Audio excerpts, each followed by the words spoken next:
Today's message brought to you by ginger ale.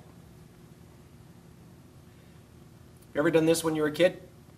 You know that if you drank down a little more of the ginger ale, you'd get a deeper sound. The bottle produces a sound. A bigger bottle,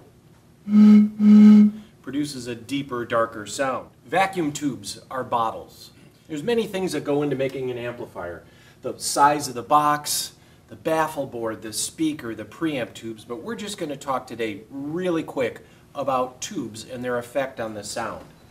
You can get small tubes that will give you a bright, crisp sound.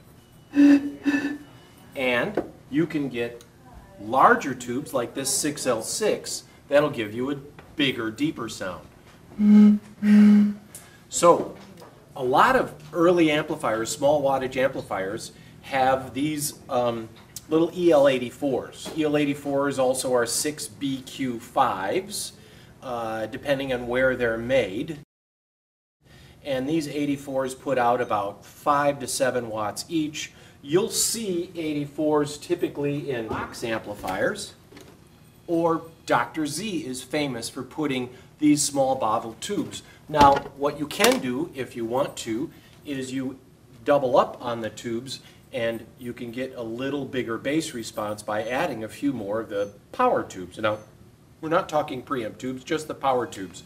The middle size is a 6V6. We see 6V6s on a lot of Fender amplifiers too. Now, these will produce about 10 watts. So an amplifier that with two of these is going to be perhaps 20, 25 watts. Deluxe reverbs have two 6V6s. They give you a little bigger bottle, which gives you a little bigger bass response. If you get into some of the bigger tubes like 6L6s or EL34s, you have a bigger bottle and a bigger bass response. The problem is these bigger tubes require more voltage. So what a tube is they have a cathode in there that is superheated, and it actually boils off electrons. Those electrons inside the tube will carry through, and that's how your sound is produced. As you pluck a note on your amplifier, the preamp tubes bring that note up by 1,000 times, push it into the tube, which amplifies it again 1,000 times, and you're going to get this superheated cathode in there, and these electrons are going to flow inside the tube. And this is kind of where your sound comes from. I am oversimplifying for the sake of this quick video, but I will say that these larger tubes create a lot of heat.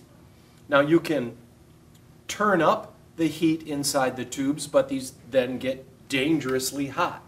So, small tubes, small amplifiers, produce a small sound, a little brighter sound.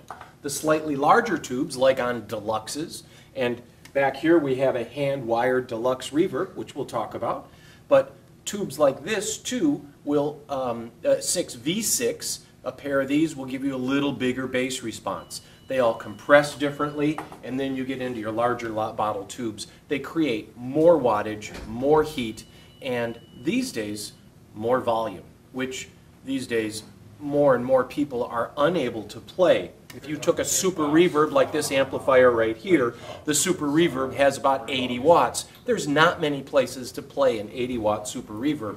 So the trend these days is to smaller amplifiers. But I just wanted to cover this about power tubes and tone. The bottle in the power tubes will create more even order harmonics. If you have a bigger bottle, you're going to get bigger even order harmonics. If you have multiple bottles or multiple tubes, you can enhance those even order harmonics. However, you're going to get a lot of wattage out of that too. So the wattage is going to carry through. Again, a super reverb, a twin reverb is super loud, but the tone is super amazing. So if you have a place to play a super reverb, you really ought to try it with one of the bigger bottle tubes. Otherwise, there's a real trend toward smaller tube amplifiers that are more usable for day-to-day use, home, studio, club work, and so on. So there's my little lecture on power tubes and ginger ale. Try one every day.